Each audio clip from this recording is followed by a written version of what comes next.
ঠেকেছে বলে তোমার মনে হয়? হিন্দুদের অস্তিত্ব আজকে কোথায় আছে সেটা মানুষ দেখতে পাচ্ছে।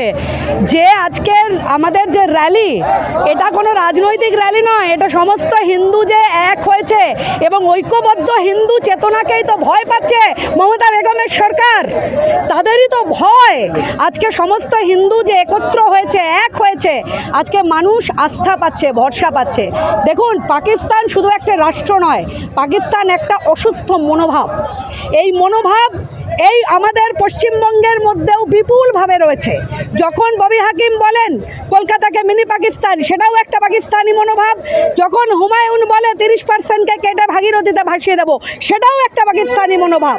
যখন হরগোবিন্দ দাস, চন্দন দাসকে কেটে দেওয়া হয় শুধুমাত্র হিন্দু বলে, যখন বন্ধুপ্রকাশ পাল, তার গর্ভবতী স্ত্রী বিউটি পাল, তার 5 বছরের শিশুপুত্র আকাশ পাল, তাদেরকে কুপিয়ে কাটা হয়, তখনও কিন্তু তারা শুধু হিন্দু বলে। আর কাশ্মীরে জানা হয়েছিল, জিজ্ঞেস করা হয়েছিল মুসলমান হো তো কালমা পড়ো, যখন চুপ করে আছে তখন বলছে তো হিন্দু হো। তারপরে বলছে খাতনা হয়েছে কিনা খুলে দেখাও। এটা শুধু 26 জন পুরুষকে বলেনি, গোটা পশ্চিমবঙ্গ ছেড়ে গোটা ভারতবর্ষের সমস্ত রাষ্ট্র পুরুষকে অপমান করেছে। আজকে যদি সমস্ত হিন্দু ঐক্যবদ্ধ এখনও না হয়, এখনও যদি শুধু মোবাইলে চ্যানেল দেখে দেখে বেড়ানো হয়, তাহলে পরে বিপদ।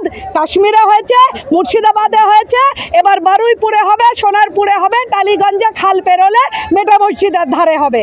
তাই যদি রক্ষা পেতে হয়, তাহলে আসুন আমরা যে এখান থেকে আওয়াজ তুলেছি, সমস্ত হিন্দু এক হও, আজকে সেই মিছিলে দাঁড়ান।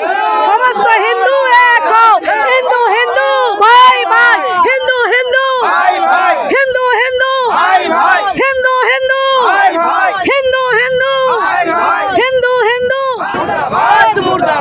পাকিস্তান মুর্দাবাদ, পাকিস্তান মুর্দাবাদ, हिंदुस्तान जिंदाबाद, जिंदाबाद जिंदाबाद, हिंदुस्तान जिंदाबाद। जिंदाबाद जिंदाबाद।